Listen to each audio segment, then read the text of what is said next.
தேவன் அவருடைய ஒரு அன்பை வெளிக்காட்டுவதற்காக பரத்தை விட்டு இறங்கி என்ன செய்தாரா? அதான் வசனம் வாஸ்தவம். இவ்வளவாய் அன்பு கூர்ந்தார். எவ்வளவாய் கணக்கு எடுக்க முடியுமா? இவ்வளவாய் அன்பு கூர்ந்தார். இதுதான் அப்படின்னு நினைச்சீங்கன்னா அதையும் தாண்டி அவருடைய அன்பு இருக்கும். அன்பு தேவனுடைய அன்பு, இயேசுனுடைய அன்பு பெரியது. இந்த அன்பை குறித்து நான் சின்ன வயதா இருக்கும் பொழுது ஒரு செய்தி கேட்டேன். அப்ப அந்த அன்பை ஒரு கிளாசிபிகேஷன் கொடுத்திருந்தாங்க. அந்த கிளாசிபிகேஷன் என்ன அப்படின்னா, மொத்த அன்பை எப்படியெல்லாம் பிரிக்கிறாங்க. ஒரு தகப்பன் பிள்ளைகளிடத்துல காட்டக்கூடிய ஒரு அன்பு. இந்த அன்பு கிரேக்கத்துல என்ன சொல்லுவாங்க அப்படின்னா ஸ்டோகோ அப்படின்னு சொல்லுவாங்க. சரி, இந்த அன்பு ஒரு வகையான அன்பு. அப்ப இத பார்க்கும் பொழுது வசனம் என்ன சொல்லுது?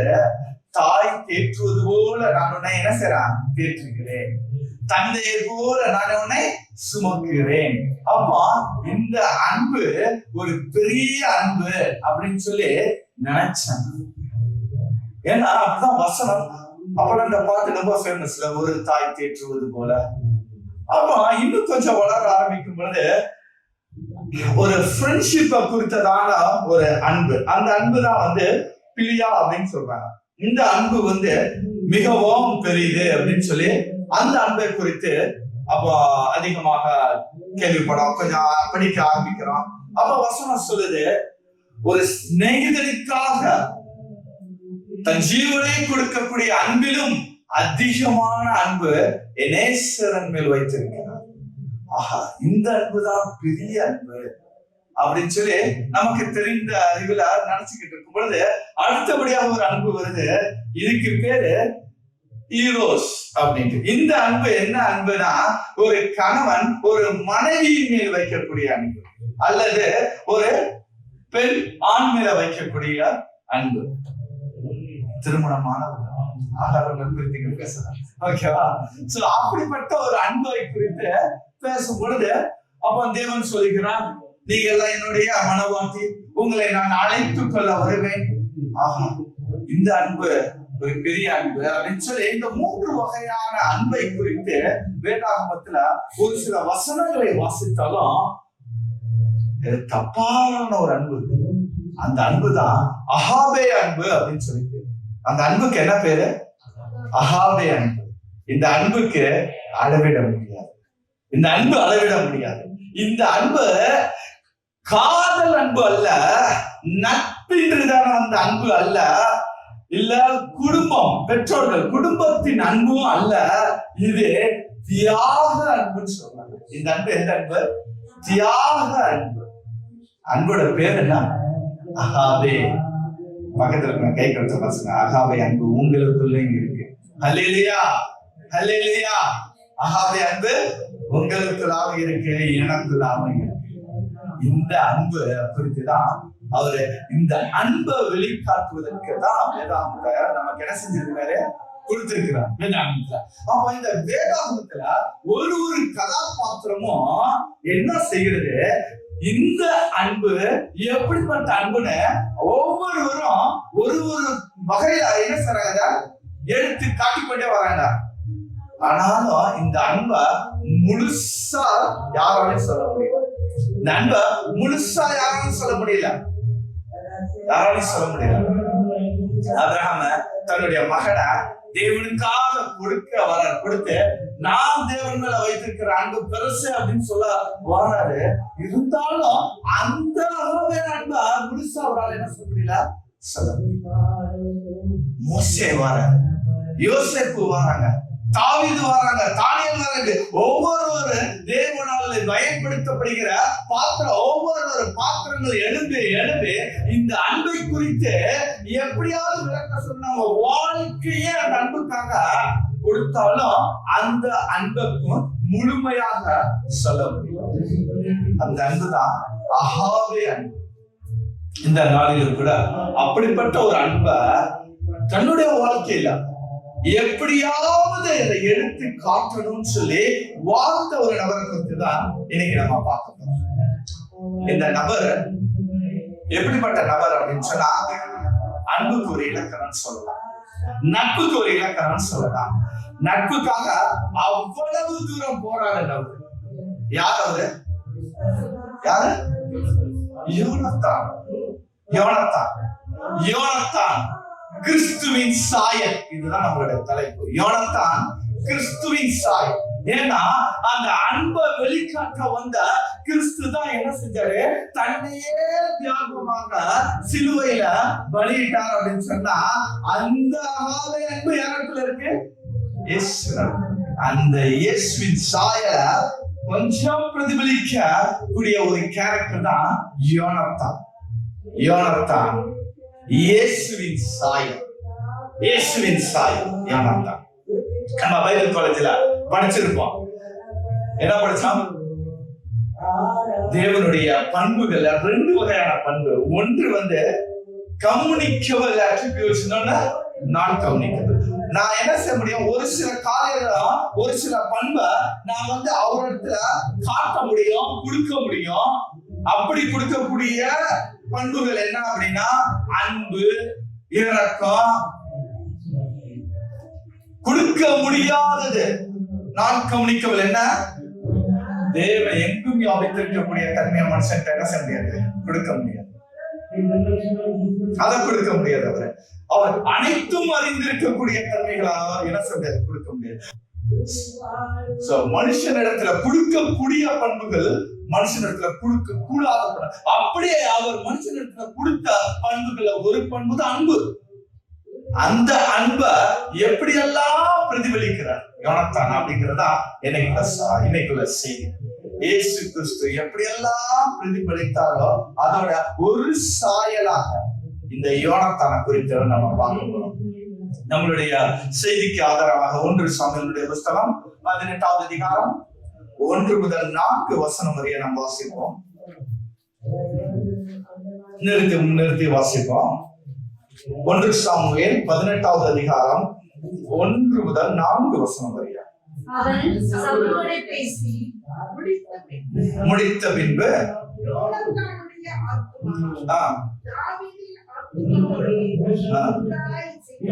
பாருங்க, இங்க யோனத்தானுடைய ஆத்மாவும் தாவீதின் ஆத்மாவோட ஒன்றாய் இணைந்தது. எப்படிப்பட்ட ஒரு வார்த்தை! அடுத்த வாசிப்போம் தொடர்ந்து. எப்படி சிநேகித்தானா? உயிரை போல சிநேகித்தான். உயிரை போல சிநேகித்தான் யோனத்தான். சிநேகிக்கிறோமா? சொல்லுவோமா? வாழ்விலும் தாழ்விலும் இன்பத்திலும் துன்பத்திலும் நான் என்ன செய்ய மாட்டேன், புரிய மாட்டேன்னு சொல்றோம். ஆனா சில நேரத்துல கைகளதான் செய்யுது, கால்களதான் செய்யுது. ஆனா இங்க வசனம் என்ன சொல்லுது? தன்னுடைய உயிரை போல சிநேகித்தான். நான் என்னோட உயிரை எது அளவுக்கு நான் நேசிக்கிறேனோ அது அளவுக்கு நான் என்ன செய்றேன்? தாவீதை நேசிக்கிறேன். யோனத்தான். யோனத்தானுடைய அன்பு எப்படி இருக்குதா? தன் உயிரை போல சிநேகித்தான். வாசிங்க தொடர்ந்து. சவுல் அவனை அவன் தகப்பன் வீட்டுக்கு திரும்பி மூன்றாவது வசனம் பாருங்க. முதல் வசனம் என்ன சொல்லுச்சு? உயிரை போல சிநேகித்தான். மூணாவது வசனம் யோனத்தான் தாவீதை தன் ஆத்துமாவை போல சிநேகித்தான். எப்படிப்பட்ட ஒரு அன்பு பாருங்க! அவங்களுக்குள்ள இருந்த அந்த அன்பு எப்படி இருக்குது வாசிங்க. உடன்படிக்கை பண்ணி கொண்டாங்க. இவங்க 2 பேத்துக்கும் இருந்த அன்பு நிமித்தமாக ஒரு உடன்படிக்கை பண்றாங்க. பின்னாடி நம்ம பார்ப்போம். பண்ணினாங்க. அடுத்தது அப்படியே வாசிப்போம்.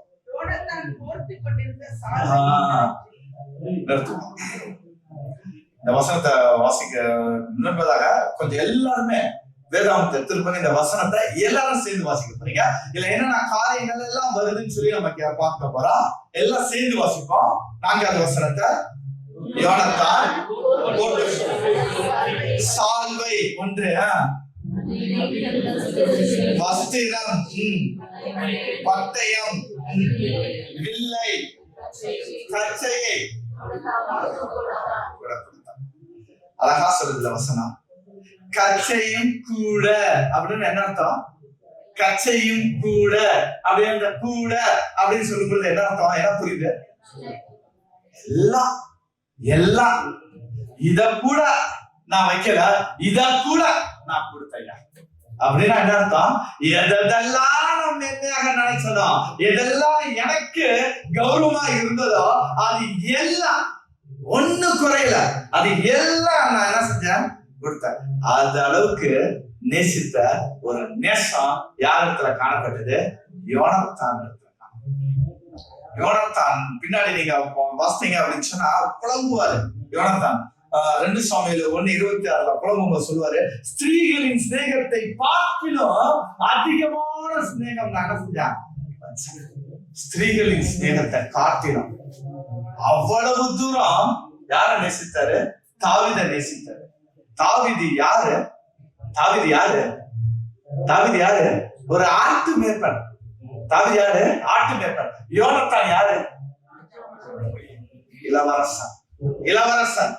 இளவரசனுடைய ஆடைகள் எப்படி இருக்கும் பின்னாடி பார்ப்போம். அப்படிப்பட்ட நல்ல ஒரு ஆடை அணிந்து அந்த சொசைட்டிலேயே ஒரு ஹை கிளாஸ்ல இருக்கக்கூடிய ஒரு நபர் தான் யோனத்தான்.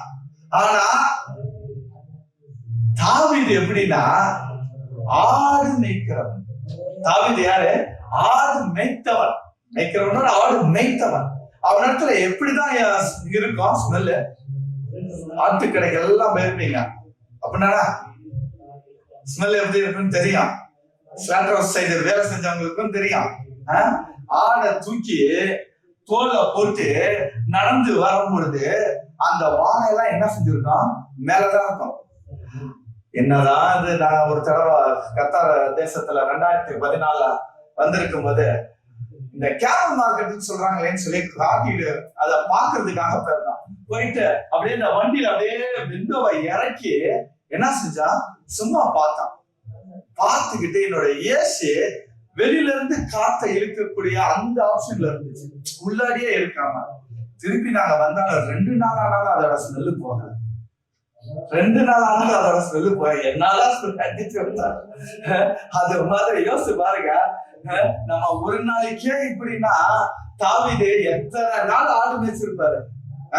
கோலியாத்தை ஜெயிச்சாலும் உடனே ராஜ பதவி கிடைச்சிருக்காது. இருந்தாலும் அவன் என்ன செஞ்சிருப்பான்? ஆட்டம் பார்த்த உடனே ஒரு சந்தோஷத்துல தூக்கி போட்டிருப்பான். ஏன்னா அதுதான் நான் பழகி வந்தது. எப்படி நாய் இருக்கும் தாவீது. ஆனாலும் அந்த அன்பு எப்படிப்பட்ட அன்பு! கூப்பிட்டு, எப்பா நீ என்ன பண்ணிட்டு இருக்கிற? என்ன அட்ரஸ்? நீ யாரு? இப்போ நீ சாதனால நீ யாரு? என்னுடைய நண்பன். எப்படிப்பட்ட நண்பன்? என்னுடைய ஆத்துமாவை போல நான் நேசிக்கிற ஒரு நபர், என்னுடைய உயிரை போல நேசிக்கிறவன். நீ போய் இப்படி இருக்கலாமா?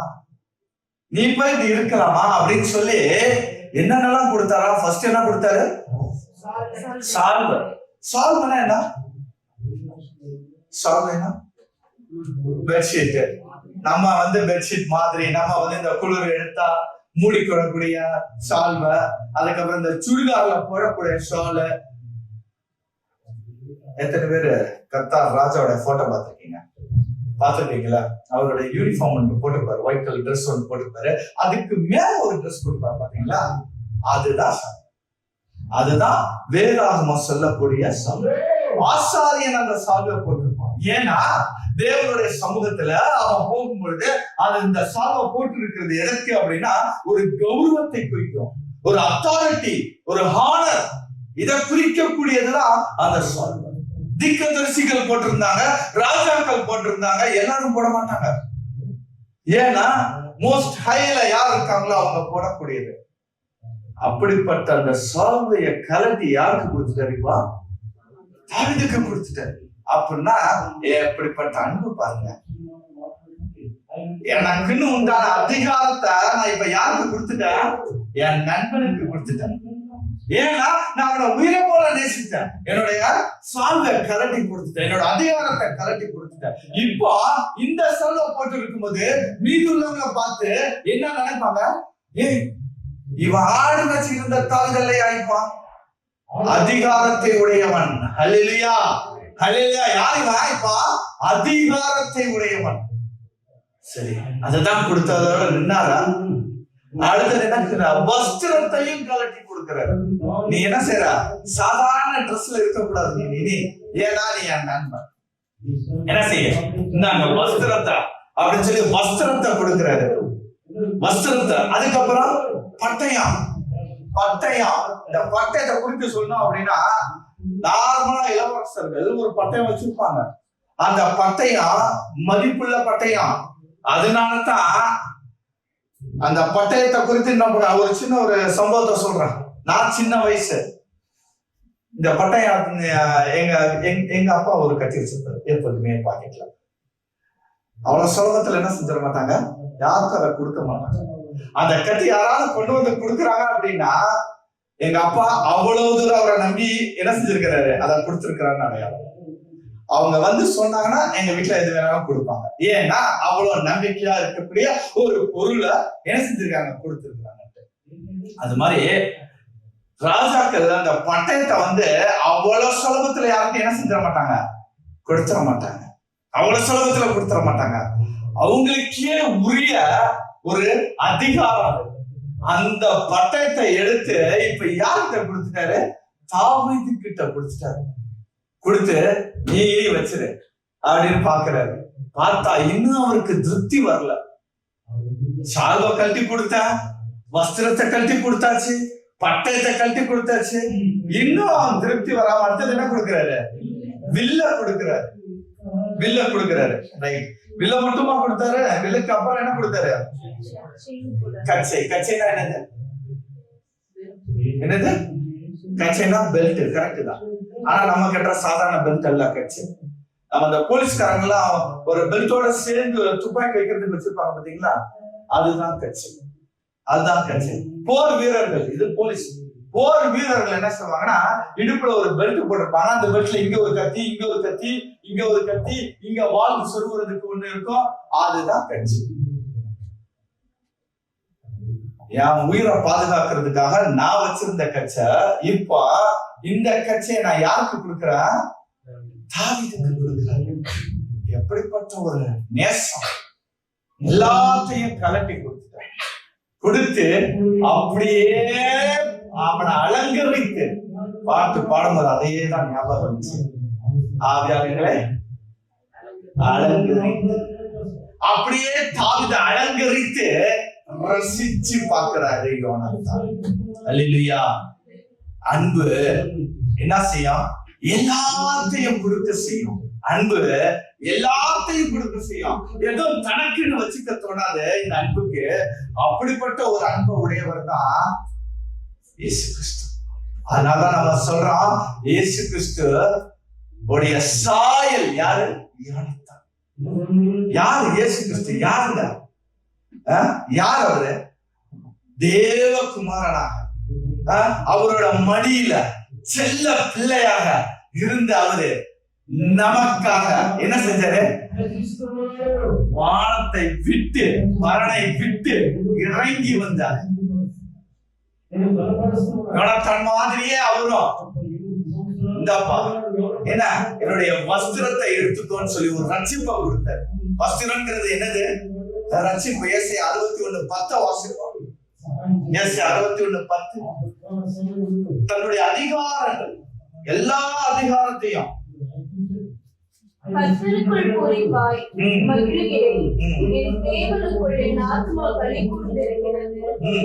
மணவாளன் ஆபரணங்களினால் தன்னை அலங்கரித்துக் கொள்கிறதற்கும் மணவாட்டி நகைகளினால் தன்னை சிங்காரித்துக் கொள்கிறதற்கும் ஒப்பாக அவர் ரட்சிப்பின் வஸ்திரங்களை எனக்கு உடுத்தி நீதியின் சால்வை எனக்கு தரித்தார்.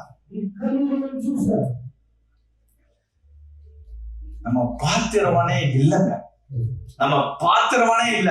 ஆனாலும் அவர் என்ன செய்றாரு, அவருடைய சால்வையை நமக்கு கொடுத்து நம்மள என்ன செய்ய, நீதியின் சால்வை எனக்கு தரித்தார்.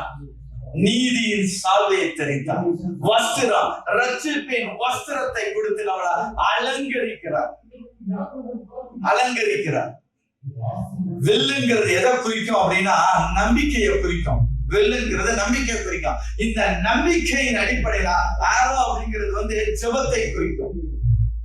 அப்போ அவரு எல்லாத்தையும் என்ன செய்யறாரு, நமக்கிட்ட கொடுக்கிறாரு. கட்சிங்கிறது சத்தியத்தை குறிக்கும். எல்லாத்தையும் நமக்காக எல்லாத்தையும் அவர் என்ன செய்யறாரு, விட்டு விட்டு விட்டு விட்டு எல்லாத்தையும் நமக்காக கொடுத்த அந்த பூரண அன்பு இருக்கு பாத்தீங்களா, அந்த அன்புதான் அகாவே அன்பு. அந்த அன்புதான் எந்த அன்பு? அகாவே அன்பு.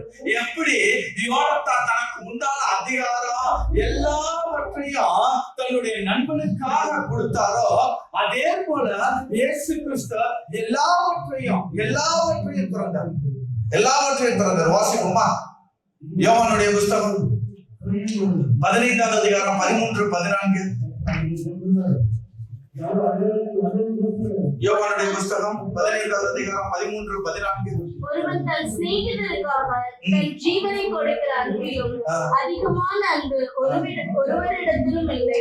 பாருங்க, தன் சிநேகிதருக்காக தன் ஜீவனை கொடுக்கிற அன்பிலும் அதிகமான அன்பு ஒருவரிடத்திலும் இல்லை. அடுத்தது, நான் உங்களுக்கு கற்பிக்கிற யாவையும் நீங்கள் செய்வீர்கள், ஆனால் என் சிநேகிதராய் இருப்பீர்கள். நான் சொல்றபடி எல்லாம் நீங்க யாரா? சிநேகிதரா. எப்படி ஒரு ஃப்ரெண்டுக்காக எல்லாத்தையும் கொடுத்தாரோ, அது போல நானும் கொடுக்கிறேன், நீங்க சிநேகிதரா இருக்க அப்படிங்கிற. இன்னொரு ஒரு வசனத்தை வாசிப்போமே, யோவான் 17:22.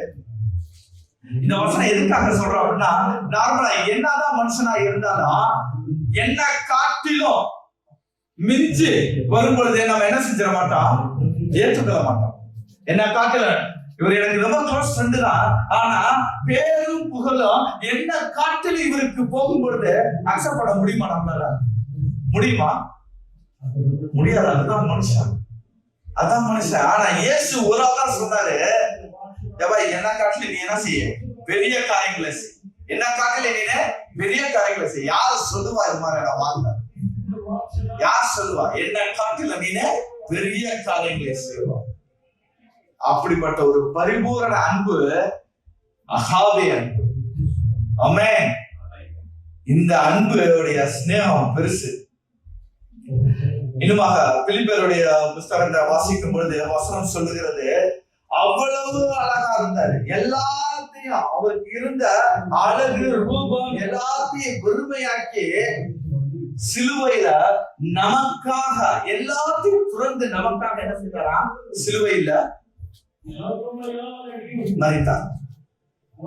அதாங்க, அதனாலதான் நம்ம சொல்றது யோனத்தான் கிறிஸ்துவின் சாயல். யோனத்தான் யாரு? கிறிஸ்துவின் சாயல். அப்போ அன்பு என்ன செய்யப்படும்?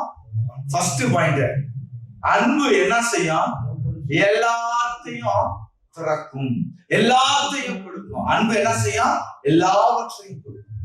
அன்பு யோனத்தான்ங்கிறது கிறிஸ்துவின் சாயல். ஏன்னா அவரிடத்துல காணப்பட்ட அதே அன்பு யோனத்தான் இடத்துல காணப்பட்டது. அந்த அன்பு எல்லாவற்றையும் கிறிஸ்து எப்படி கொடுத்தாரோ அது போல எல்லாவற்றையும் கொடுத்த ஒரு அன்பு அகாவே அன்பு. ஆமென். இரண்டாவதாக நம்ம பார்க்க போறோம், இந்த யோனத்தானுடைய வாழ்க்கையில யோனத்தான் செய்த அடுத்த ஒரு காரியம் வாசிப்போம்.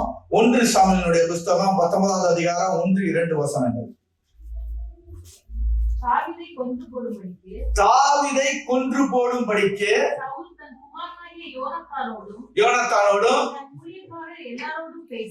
எல்லாரோடும் பேசினான். ஓகே, குமாரனாகிய யோனத்தானோ போதும். அப்போ முதலாவது வசனம் என்ன சொல்லுது? எப்படியாவது இப்ப யார கொல்லணும்? தாவீத கொல்லணும். தாவீத கொல்லணும்னு சொல்லிட்டு யாருக்கிட்ட பேசுறாங்க? யோனத்தானும் அதுல இருக்கிறாப்ல, நண்பனும் அதுல இருக்கிறார். யோனத்தானோட கூப்பிட்டு பேசுறாரு. யார் பேசுறது?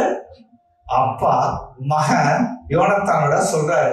கூட அவங்களுடைய ராஜ்யசபையில உள்ள ஆட்கள் ஊழியக்காரர்களோட கூட சொல்றாங்க, எப்படியாவது இப்ப யார சாகடிக்கணும்?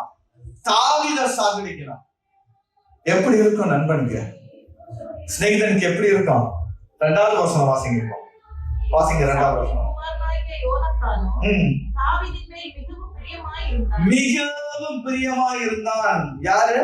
யோனத்தான் மிகவும் பிரியமாய், பாருங்க, ஆத்துமாயை போல சிநேகித்தான் வருது, அது உயிரை போல சிநேகித்தான் வருது, இங்க பிரியமாய் இருந்தான். வாசிங்க. தாவீதுக்கு அதை சொன்னா. ஓகே, 4வது வசனத்துக்கு வருவோம். தாவீதுக்கு சொன்னார். 4வது வசனம். தாவீதுக்காக நலமாய் பேசி, பாருங்க, அப்ப தன்னுடைய நண்பனுடைய உயிருக்கு ஆபத்து இருக்கு, அவனை சாகடிக்கணும்னு எல்லாம் திட்டம் போட்டுட்டாங்கன்னு சொல்லி அத தாவீதுக்கு அறிவித்தது மட்டுமல்ல, தன்னுடைய தகப்பனாகிய சவுலுக்கு எப்படி பேசுறாரா? நலமாய் பேசுறாரா. நலமாய் என்ன பேசினாரு? வாசிங்க தொடர்ந்து. தம்முடைய அடியானாகிய தாவீதுக்கு விரோதமாய் பாவம் செய்யாதிருப்பாராக. அவன் உமக்கு விரோதமாக பாவம் செய்யவில்லை. உமக்கு விரோதமாக பாவம் செய்யவில்லை. அவன் செய்கைகள் உமக்கு மெத்த உபயோகமாய் இருக்கிறதே. 5 அப்படியே. ஓகே ஓகே விட்டுருங்க. 5 நீங்க வாசிங்க அப்படின்னா, குற்றமில்லாத ரத்தத்துக்கு ரத்த பழி உங்க மேல வர வேண்டாம்னு சொல்றாரு. 6 அங்கதான் முக்கியம். 6வது வசனம் தான் முக்கியம். மறுபடியும் வாசிங்க. 6 யோனத்தானுடைய சொல்லை கேட்டு அவன் கொலை செய்யப்படுவதில்லை. என்ன வார்த்தை? அவன் கொலை செய்யப்படுவதில்லை. வசனத்துல என்ன படிச்சான்? அவனை கொலை செய்யணும்னு படிச்சான். வசனத்துல கொலை செய்யணும்னு படிச்சான். ஆனா 6வது வசனத்துல கொலை செய்யணும்னு யார் சொன்னாங்களோ அவங்களே சொல்றாங்க, கொலை செய்யப்படுவதில்லை. என்ன காரணம்? இந்த 1க்கும் இந்த 6க்கும் இடையில என்னதான் நடந்தது? தன்னுடைய நண்பன் சவுலுடைய மகன் யோனத்தான் போய் அப்பா கிட்ட, எப்பா உமக்கு நல்லதுனால அவன் பண்ணுனான், அவன் நல்லதுனால பண்ணனா, உமக்கு விரோதமா அவன் பாவம் செய்விய, தேவையில்லாதவன நீங்க கொண்டு அந்த பழிய உங்க மேல ஏன் இது பண்ணிக்கணும்னு சொல்லி புரிய வச்சு கன்வின்ஸ் பண்ணி என்ன செஞ்சாப்ல? மரணத்தை மாற்றி அமைத்தான். அன்பு என்ன செய்யுங்க? மரணத்தை மாற்றி அமைக்கும். அதுதாங்க 2வது பாயிண்ட். 2வது பாயிண்ட் என்ன பாயிண்ட்? மரணத்தை மாற்றி அமைக்கும். என்ன சொல்லி? 2வது பாயிண்ட் என்ன பாயிண்ட்?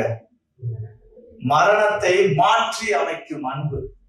ஏன் இந்த மரணத்தை மாற்றி அமைக்குதுன்னு சொன்னா, தன்னுடைய நண்பன் மேல அவ்வளவு தூரம் அவர் பிரியமா இருந்ததுனால எப்படியாவது தன்னுடைய நண்பனை காப்பாற்றணும்னு சொல்லி சுச்சுவேஷனை பார்த்து, வேதாந்தத்துல இல்ல இருந்தாலும் அப்படிதான் இருந்திருக்கணும், சுச்சுவேஷனை பார்த்து அவ்வளவு காரியங்கள், பாசிட்டிவான காரியங்கள்லாம் எடுத்து சொல்லி அவங்களுடைய அப்பாவை என்ன செஞ்சிருக்கிறாரு? கன்வின்ஸ் பண்ணி இருக்கிறாரு. கன்வின்ஸ் பண்ணி சாக வேண்டிய தாவீத சாகாதபடிக்கு மரணத்தை மாற்றி அமைத்தது இந்த அன்பு. இதே மாதிரிதான் இயேசு கிறிஸ்து. இதே மாதிரிதான் இயேசு கிறிஸ்து என்ன செய்தாரு? நம்ம பாவம் செஞ்சு நம்ம மறிக்கக்கூடிய இடத்துல அவர் என்ன செய்யறாரு? இல்ல நான் மறிக்கிறேன், என்னோட மகன் மறிக்க வேண்டாம், என்னோட மகன் மறிக்க வேண்டாம், நான் மறிக்கிறேன், நான் அவர்களுக்காக சிலுவையில மறிக்கிறேன், நான் அவர்களுக்காக உபத்திரவப்படுறேன், அடிய வாங்குறேன், துப்ப வாங்குறேன், கொட்டை வாங்குறேன், இதெல்லாம் நான் வாங்கிக்கிறேன். ஆனா அவங்களை என்ன செய்யுங்க? வெற்றுங்க. மறிக்க வேண்டிய இடத்துல, நம்ம மறிக்க வேண்டிய இடத்துல நாம் மறிக்காதபடி அவர் மரணத்தை மாற்றி அமைத்த அன்பு பெருசு. புரியுது? ஹல்லேலூயா, ஹல்லேலூயா.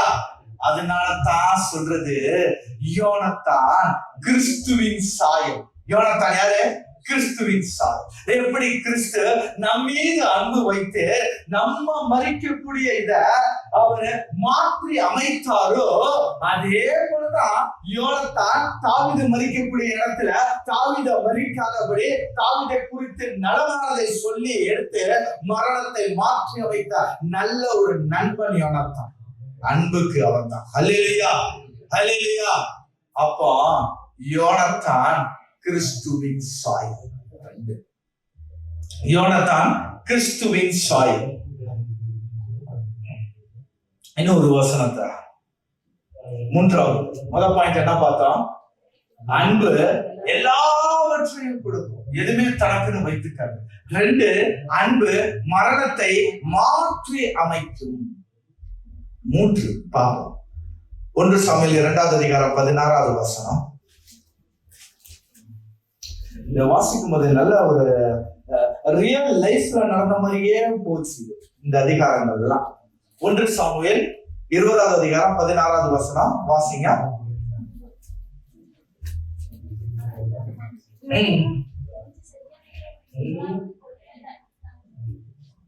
ஒன்று சாமுவேல் 20வது அதிகாரம் 16வது வசனம். இப்படி குடும்பத்தோட உடன்படிக்கை பண்ணி தாவீதுடைய சத்துருக்களின் கையிலே கர்த்தர் கணக்கு கேட்பாராக என்று சொல்லி அப்படியே நிறுத்துவோம். அப்படியே நிறுத்துவோம். இப்போ இவரு ஏற்கனவே அதை நான் முதல்ல சொன்னேன், உடன்படிக்கை குறித்து பின்னாடி பார்ப்போம்.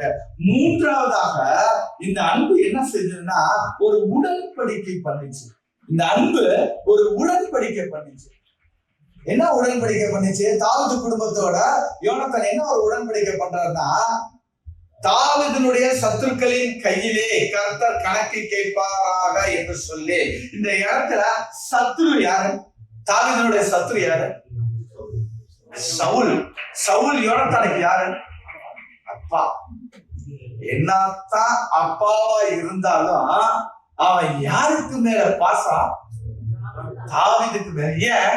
ஏன்னா தாவீதின் மேல் இருந்த அபிஷேகத்தை அவன் உணர்ந்தான். அதுதான் முக்கியம். ஓகே, 14வது வசனம் வாசிங்க. அங்கிருந்து வருவோம். 14வது வசனம். மேலும் நான் உயிரோடு இருக்கையில் நான் சாகாதபடிக்கு நீ கர்த்தரின் நிமித்தமாய் எனக்கு தயவு செய்ய வேண்டியதும் அல்லாமல் கர்த்தர் தாவீதின் சத்துருக்கள் ஆகிய ஒவ்வொருவரையும் பூமியின் மேல் இராதபடிக்கு வேர் அறுக்கும் போது என்ன அறுக்கணுமா? வேர் அறுக்கணும் அப்படின்னு சொல்றாரு. அந்த வார்த்தை எப்படிப்பட்ட வார்த்தை தெரியுமா? நீங்க நல்லா பாத்துக்கோங்க. ஒரு செடி இருக்கு, மேல கட் பண்ணீங்கன்னா மறுபடியும் அந்த செடி துளிரும், மறுபடியும் செடி துளிரும், மறுபடியும் கட் பண்ணீங்கன்னா மறுபடியும் துளிரும். ஆனா வேரோட நீங்க புடிக்கிட்டீங்க அப்படின்னா மறுபடியும் துளிர்க்காது. அப்படின்னா என்ன அர்த்தம்?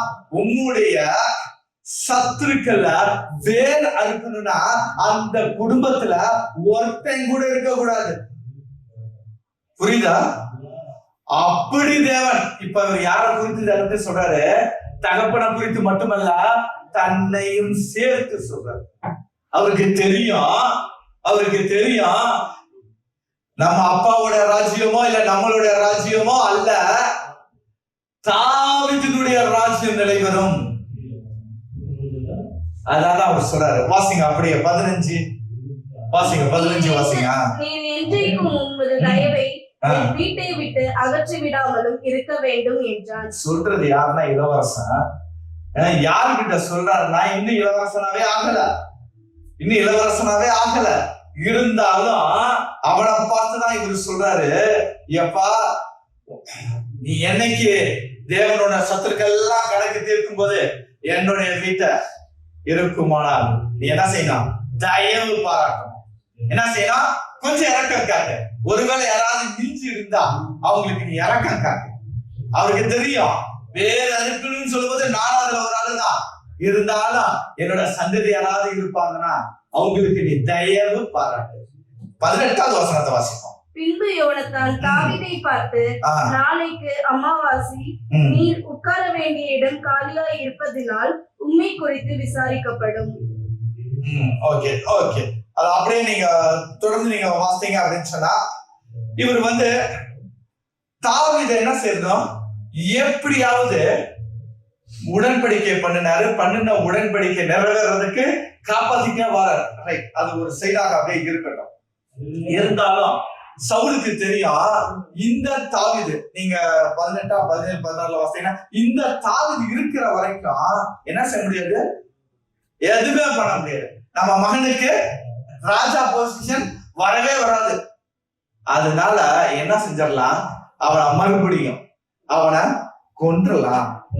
என்ன செஞ்சிடலாம்? அவனை மறுபடியும் கொன்றலாம். வாசிங்க அப்படியே. எப்படி எல்லாம் அவர் சொல்றாரு அப்படின்னு சொன்னா, வசனம் 31, 1 சாமுவேல் 20வது அதிகாரம் ஈசாயின் மகன் பூமியின் மேல் உயிரோடு ஈசாயின் மகன் யாரு? தாவீது. பூமியின் மேல் உயிரோடு இருக்கும் நாள் வரையும் நீயானாலும் உன் ராஜ்யபாரமானாலும் நிலைப்படுவதில்லை. அப்போதே அவனை அழைப்பித்து என்னிடத்தில் கொண்டு வா, அவன் சாக வேண்டும் என்றான். இப்போ அப்பா மனசு என்னதான் தவிக்குது? தான் புள்ள ராஜாவாகணும், நமக்கு அப்புறம் தான் புள்ள ராஜாவாகணும். இப்ப அவர் அடுத்த டீல் கொடுக்கிறாரு. என்ன டீல்? அவன் இருக்கிற வரைக்கும் நீ என்ன செய்ய மாட்ட? ராஜாவாக மாட்ட. அதனால அவனை என்ன செய்ய? என்கிட்ட கொண்டு வா, இல்லைன்னா காட்டி கொடு. அவனை நம்ம கொண்டாத்தான் நீ ராஜா ஆக முடியும், இல்லைன்னா நீ ராஜாவாக முடியாதுன்னு சொல்லி அவ்வளவு தூரம் கோபப்பட்டு ஐடியா கொடுக்கிறாரு. ஆனா யோனத்தானோ ராஜ பதவிக்கு ஆசைப்பட்டானா நட்புக்கு ஆசைப்பட்டானா? நட்புக்கு. வாசிங்க 32. யோனத்தான் தகப்பனாகிய சவுலுக்கு பிரதித்திரமாக அவன் ஏன் கொல்லப்பட வேண்டும்? அவன் ஏன் கொல்லப்பட வேண்டாம்? இப்ப கேக்குற, அவன் ஏன் கொல்லப்பட வேண்டாம்? இவரு எவ்வளவுதான் சொல்லி பாக்குறாரு. இன்னும் ஒரு நல்ல ஒரு வார்த்தைகள் இருக்குது அதுக்கு முன்னாடி. 30 வாசிங்களா? அப்பொழுது சவுல் யோனத்தான் மேல் கோபம் உண்டவன் ஆகி. இப்ப யாருக்கு மேல சவுலுக்கு கோபம்? யோனத்தான். ஓகே. அவனை பார்த்து இரண்டாகமும் மாறுபாடும் உள்ளவனின் மகனே. யார திட்டாரு? இப்போ அப்படியாவது உனக்கு அறிவு வராதா? எப்படி? யார திட்டாரு? அம்மாவை திட்டுறாரு. மறுபடியும் அதை வாசித்து பாருங்க. யோனத்தானின் மேல் கோபம் உண்டாகி, யாரு மேல கோபம்? பையன் மேல கோபம் உண்டாகி அவனை பார்த்து, வாசிங்க சத்தமா, இரண்டகமும் மாறுபாடு உள்ளவளின் மகனே. மாறுபாடு உள்ளவளின் மகனே. யாரு? அம்மா தானே, வைஃப். பையன் மேல கோபம் வந்துருச்சுன்னா திருப்பி திட்டுறதுக்கு யாருதான் வேணும்? அம்மாவை தான் திட்டுவாரு. அப்படியாவது அம்மாவை திட்டாவது இவர் ராஜபாரத்துக்கு எடுப்பான், தாவீதை கொடுப்பான்னு நினைச்சாரு. அம்மாவை திட்டி பார்த்தாரு, நயமா பேசி பார்த்தாரு. எப்பா உனக்கு ராஜ்யம் வேணுமா இல்ல நண்பன் வேணுமான்னு கேட்டு பார்த்தாரு. யோனத்தான் அசரல. 32வது வசனத்தை ஏன் அவன் கொல்லப்படணும் கேக்குறாரு. எல்லாம் கேட்ட உடனே இப்போ சவுலுக்கு யாருக்கு மேல கோபம்? யோனத்தான் மேல கோபம். என்ன செய்யறாரு? அடுத்த வருஷம் என்ன செய்யறாரு? 33. ஈட்டியை எடுத்து யோனத்தான் மேல எரிய பாக்குறாரு. எரியறாரு. இதுக்கு முன்னாடி நம்ம பார்த்தா இதே சவுலோட ஈட்டி யாரை நோக்கி வந்தது? தாவீதை நோக்கி வந்தது. இப்போ தாவீதின் மேலுள்ள கோபம் இப்ப யார் மேல திரும்பியாச்சு? தன்னுடைய மகன் யோனத்தான் மேல திரும்புது. ஒரு சமயம் அது தாவீதின் மேல இருந்தது. அப்படியே நீங்க வாசித்தீங்க அப்படின்னு சொன்னா 34, 42 இது மாதிரி வசனங்களை வாசித்தீங்கன்னா மனநோவா இருந்தான். மனநோவு. அதுக்கப்புறம் கடைசியா 42 மட்டும் வாசிப்போம். உடன்படிக்கைக்கு சம்பந்தமான ஒரு காரியத்தை வாசிப்போம்.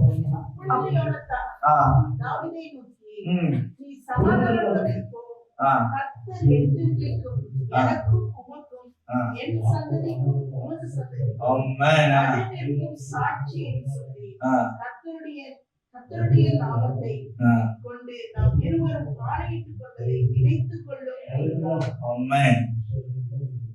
இந்த சம்பவத்தை நம்ம சும்மா வாசிக்கிறோம். இதுக்கு பிஹைண்ட் என்னன்னா, இவனோ அரண்மனையில, தாவீதோ காட்டுல. இப்ப தாவீதை தேடி வந்து சொல்றாரு, நீ என்ன செய்யற? நீ தைரியமா இரு, கடவுள் உன்னோட இருப்பாரு, உனக்கு எனக்கும் ஒரு உடன்படிக்கை பண்ணுவான். நீ என்ன செய்யணும்? காலம் வரும்போது என்னுடைய சந்ததியா என்ன செய்ய தயவு பாராட்டு அப்படின்னு சொல்லி அவர் ஒரு உடன்படிக்கை பண்றாரு. அன்பு என்ன செய்யும்? உடன்படிக்கைய செய்யும். செய்யறது மட்டும் இல்ல, உடன்படிக்கை நிறைவேற்றவும் செய்யும். இதே மாதிரி ஒரு அன்பு ஒரு உடன்படிக்கை பண்ணுச்சு. என்ன உடன்படிக்கைன்னு தெரியுமா? ரத்தத்திலான உடன்படிக்கை. ரத்தத்தினால் ஆன உடன்படிக்கை. என்ன உடன்படிக்கையா? ரத்தத்திலான உடன்படிக்கை. இந்த உடன்படிக்கையை பண்ணி, இந்த உடன்படிக்கைக்காகத்தான் அவர் என்ன செய்யறாரு? எதை நீங்க இழந்தீங்களோ அந்த இழந்தத மறுபடியும் உங்களுக்கு நான் கொடுக்கணும் அப்படின்னு சொல்லி அவர் ஒரு உடன்படிக்கை பண்ணினார். நீங்க வேதாந்தா வாசித்தீங்கன்னா ஒரு காலகட்டத்துல ஒரு உடன்படிக்கை பண்றாரு. ஆபிரகாம் கிட்ட ஒரு உடன்படிக்கை பண்றாரு, அதுக்கு முன்னாடி நோவா கிட்ட ஒரு உடன்படிக்கை பண்றாரு. நான் இனி என்ன செய்ய மாட்டேன், இந்த ஜனத்தினால் அழிப்பதில்லைன்னு சொல்லி அவரோட ஒரு உடன்படிக்கை பண்ணி ஒரு வாழவிலை ஏற்படுத்துறாரு. ஆபிரகாமோட ஒரு உடன்படிக்கை பண்றாரு, பண்ணி விருத்த சதனத்தை ஏற்படுத்துறாரு. அவர் உடன்படிக்கை பண்ணி நல்லா பாத்துக்கணும்.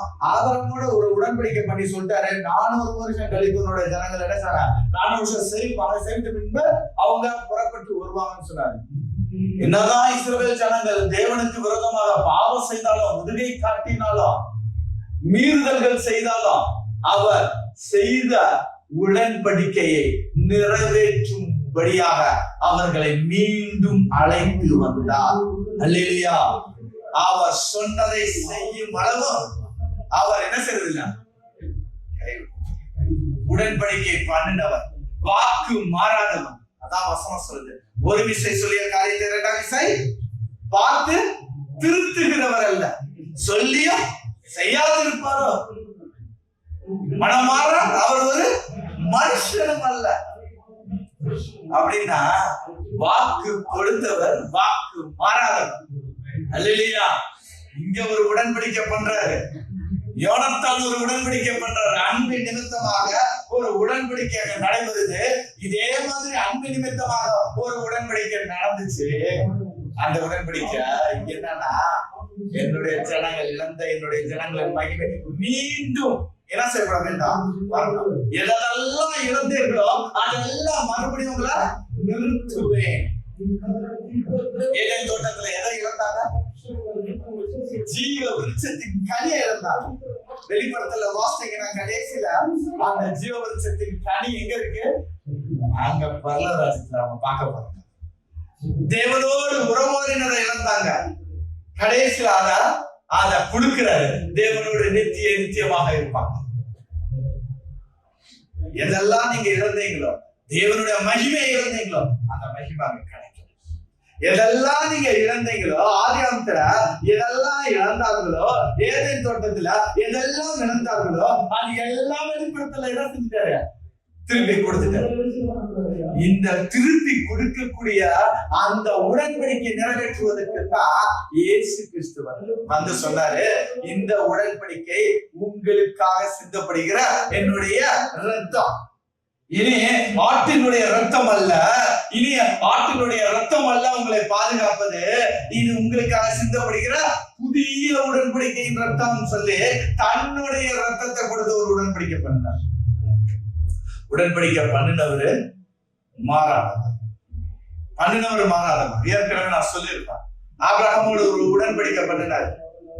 அதுல அவர் என்ன செய்யல, உடன்படிக்கை தான் நடந்துச்சு தவிர ஆபிரகாமுக்கு எந்த ஒரு ஆக்ஷன் எடுக்கல. ஆபிரகாமுக்கு அயர்ந்த நித்திரையை கொண்டு வந்து நித்திரையில வச்சுட்டு இவர் தான் என்ன செய்யறாரு, அந்த 2 பலிகளுக்கு நடுவுல நடந்து கடந்து சென்றது யாரு, தேவன்.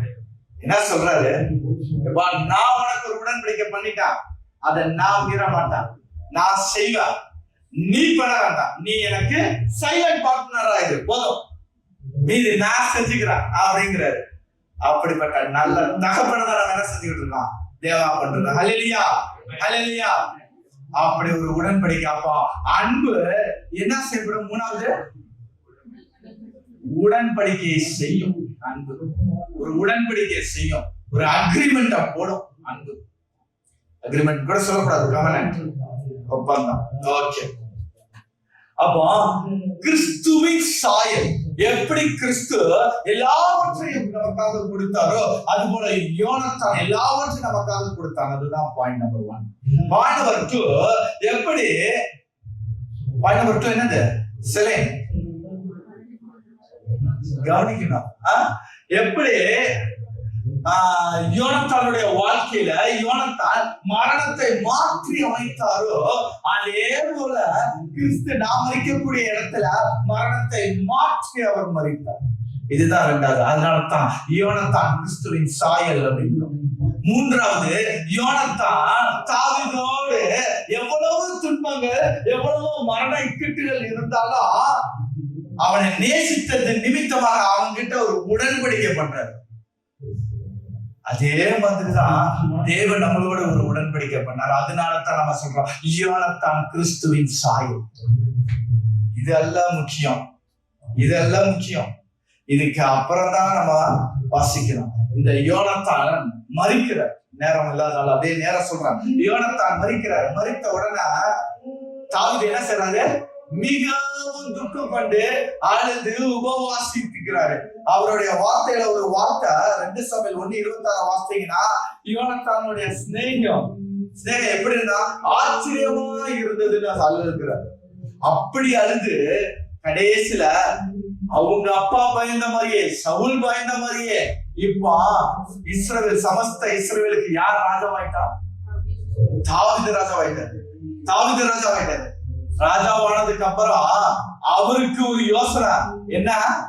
நம்மளோட ஒரு தடவை உடன்படிக்கை பண்ணின நம்மளுடைய நண்பன் ஒருத்தர் இருந்தானே, உடன்படிக்கை பண்ணினானே, தயவு கூறுன்னு சொன்னானே, தயவு பாராட்டுன்னு சொன்னானே, கூப்பிடு ஆட்கள.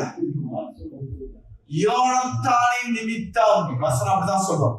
யோனத்தானின் 2 சாமுவேல் யோனத்தானின் நிமித்தம் சவுலோட குடும்பத்துல யாராவது ஒரு நாள் இருக்கிறாங்கன்னு பாருங்க, தேடி பாருங்க. அப்படி தேடி பார்த்தீங்கன்னா அவனை கொண்டு வாங்க. இப்ப அவங்க தேடி பார்த்து யார கொண்டு வந்தாங்க? ஏற்கனவே நம்ம இந்த மோபிபேசத்தை பத்தி ஒரு செய்தியில கேட்டிருப்போம். மோபிபேசத் அப்படின்னா என்ன அர்த்தம்? என்ன அர்த்தம்? அவன் ஒரு முடவன். என்ன அர்த்தம்? வெட்கத்தை துரத்துகிறவன் அர்த்தம். வெட்கத்தை துரத்துகிறவன். அவனால என்ன செய்ய முடியாது? இப்போ நடக்க முடியாது, முடமா கிடக்கிறது. அதான் இன்னைக்கு வருஷத்துல கூட சொல்றாங்க, விசுவாசத்துல நம்ம எப்படி இருக்கிறோம்? ஆவிக்குரிய ரீதியில முடவனா கிடக்கிறோம். ஆவிக்குரிய ரீதியில நம்ம முடவனா கிடக்கிறோம். அவனால வர முடியாது. ஆனாலும் தாவீது யோனத்தானுக்கு செய்த உடன்படிக்கையை நினைவு கூர்ந்து இப்போ யோனத்தானுடைய மகனை எங்க இருந்து எங்க கொண்டு வராரு? வாசிங்க. அந்த இடத்தோட பேர் என்ன? லோத்திப்பா. இடத்தோட பேர் என்னது? வாசிங்க. அது எங்க இருக்குது? 2 சாமுவேலுடைய புஸ்தகம் 9வது அதிகாரம். 2 சாமுவேல் 9வது அதிகாரம் 6வது வசனம் வாசிங்க. 5-4 வாசிங்க. அவன் எங்கே என்று ராஜா கேட்டதற்கு சீபா ராஜாவை பார்த்து, இதோ அவன் லோதேபாரிலே. லோதேபார்னா என்ன அர்த்தம்? லோதேபார் இது இடத்தோட பேரு. இந்த இடத்தோட பேரு லோதேபார்னா என்ன அர்த்தம்? வறட்சியான இடம், வேஸ்ட்லேண்ட், வறட்சியான இடம். நம்மளுடைய ஆவிக்குரிய வாழ்க்கையில எங்க வறட்சியான பகுதிகள்ல நம்ம இருந்துட்டு இருக்கிறோம். வறட்சியான பகுதிகள தான் இருந்தா. அப்படி இருந்த அந்த யோனத்தானுடைய மகனை அழைத்து மறுபடியும் எங்க கொண்டு வந்தாங்க தெரியுமா? எருசலேமுக்கு கொண்டு வந்தாங்க. எதற்கு? ராஜாவின் பந்தியில பங்கு பெறுவது. அல்லேலூயா, அல்லேலூயா, அல்லேலூயா. எத்தனை நினைச்சு பார்க்க முடியாது. பாருங்க, செய்த உடன்படிக்கை, அந்த உடன்படிக்கை நிமித்தமாக யோனத்தானுடைய மகன் ஒருத்தன் இருக்கிறான், அழைத்து வந்தாங்கல்ல. இப்போ இது வரைக்கும் நம்ம பார்த்தோம், தாவீது யோனத்தான் இடத்துல இருந்து தாவீது நட்பின் ரீதியாக தயவு கிடைத்து கொண்டே வந்துச்சு. இப்ப தாவீது திருப்பி பதில் யோனத்தானுக்கு எப்படி செய்றான்? தன்னுடைய மகனை என்ன செய்றான்? யோனத்தானுடைய மகனை தன் மகனா அவன் பார்த்து எருசலேமுக்கு கொண்டு வந்து எருசலேம்ல ராஜாவுடைய பந்தியில உட்கார வைக்கக்கூடிய அளவுக்கு அவன் செஞ்சான். நம்ம மதிக்கக்கூடிய இடத்துல தேவன் மதித்தார். உண்மைதானா? எல்லாத்தையும் நமக்கு கொடுத்தாரு. உண்மைதானா? அவர் நமக்காக ஒரு உடன்படிக்கை பண்ணி நம்மள அந்த உடன்படிக்கைக்குள்ளாக நடத்தி வந்தது உண்மைதானா? அப்படின்னா கிறிஸ்துக்காக நம்ம என்ன செஞ்சோம்? ஆவிக்குரிய ரீதியில முடங்கி கிடக்கக்கூடிய ஆவிக்குரிய வறட்சியா இருக்கக்கூடிய நபர்களை எத்தனை நபரை நம்ம அழைத்து கொண்டு வந்தோம் தேவனுடைய பந்திக்கு. தேவனுடைய சமூகத்துல எத்தனை நபரை நம்ம அழைத்து வந்தோம், எத்தனை நபர் அழைத்து வந்தோம். எல்லாம் எந்திரிப்போம், எல்லாரும் எந்திரிப்போம். யோசித்து பாருங்க, சிந்தித்து பாருங்க. கிருபை பெற்றோம். தாவீதுக்கு யோனத்தானுடைய கண்கள்ல இருந்து ஒரு கிருபை கிடைச்சது, ஒரு அன்பு நிமித்தமாக ஒரு கிருபை கிடைச்சது. அந்த கிருபைக்கு பாத்திரமாக தாவீது யோனத்தானுடைய பிள்ளைய மறுபடியும் கூட்டிட்டு வந்தானே. அதே போல இயேசு கிறிஸ்துவினிடத்துல இருந்து நானும் மரிக்கக்கூடிய இடத்துல அவர் மரித்து எனக்கு ஒரு ஜீவனை கொடுத்தாரு. நான் எத்தனை நபர்களை நான் அவருடைய சமூகத்துல நான் கூட்டிட்டு வந்திருக்கேன், எத்தனை நான் கூட்டிட்டு வந்திருக்கிறேன் தேவனுடைய சமூகத்துல. எல்லாம் கண்களை மூடி யோசித்து பார்க்க. எத்தனை பேர்த்த நான் தேவனுக்காக கூட்டிட்டு வந்திருக்கேன். தேவன் சொல்றாரு, இந்த புதிய உடன்படிக்கை ஊழியக்காரப்பா நீங்க ராஜாக்கள் ஆசிரியரமாக நான் உங்களை ஏற்படுத்துறது எதற்கு? ஆவிக்குரிய ரீதியில முடங்கி கிடக்கக்கூடிய பிள்ளைகளை தேவனுடைய சமூகத்துல அழைத்து வருவதற்கு, பாவத்துக்குள்ளாக இருக்கிற பிள்ளைகளை மறுபடியும் அழைத்து வருவதற்கல்லவா உனக்கு நான் ஜீவனை கொடுத்தேன். இந்த ஜீவனை கொடுத்தா எனக்கு நீ என்னத்தை செய்தாய்? நீ என்னுடைய சிநேகிதராய் இருப்பாயானால் உனக்காக நான் ஜீவனையும் கொடுப்பேன். அல்லேலூயா, அல்லேலூயா. தேவனுக்கு நம்ம என்னத்தை கொடுத்தோம், என்னத்தை செஞ்சோம்? சிந்திப்போம், கண்களை மூடுவோம். 2 நிமிடம். கர்த்தாவே, யோனத்தானுடைய அன்புக்காக தாவீது அவனுடைய மகன் அல்லவா அழைத்து வந்தான். உம்முடைய அன்புக்காக நான் யாரை அழைக்க நீர் சித்தமாக இருக்கிறீர்? எத்தனை நபர்களை நான் கொண்டு வர நீர் சித்தமா இருக்கிறீர்? அழிந்து போகிற ஆத்மாவை தேவன் பக்கமாக ராஜாவின் பந்தியில, ராஜாவின் சமூகத்துல, ராஜா வாசம் பண்ணக்கூடிய எருசலேமுக்கு நேராக அழைத்து வர, கொண்டு வர முயற்சி செய்வோமா? முயற்சி செய்வோமா? அவருடைய அன்பு பெரிது, அவருடைய அன்பு பெரிது. அதனாலதான் அந்த அன்பு நம்ம அகாவே அன்புன்னு சொல்றோம். அந்த அகாவே அன்பு நமக்குள்ளாக இருக்குமானால் நிச்சயமாக அழிந்து போகிற வசனம் சொல்கிறது, இந்த தொழுவத்திலும் இல்லாத அநேக ஆடுகள் எனக்கு சொல்றாரு. அந்த ஆடுகளையும் நம்ம என்ன செய்யலாம்? கூட்டிக் கொண்டு வரணும். அந்த ஆடுகளை நாம் தேவனுடைய சமூகத்துல வழி நடத்தணும். தாவீது செஞ்சாரு யோனத்தானுக்காக, கிறிஸ்துக்காக நீங்களும் நான் என்னத்தை செய்யறோம்? அவருடைய அன்பு அநாதி ஸ்நேகம், அநாதி ஸ்நேகம். அந்த அநாதி ஸ்நேகத்தை உணர்ந்தவர்களாக ஒரு நிமிடம் உங்களையே ஒப்பு கொடுத்து செவித்து நம்ம கடந்து செல்லலாம்.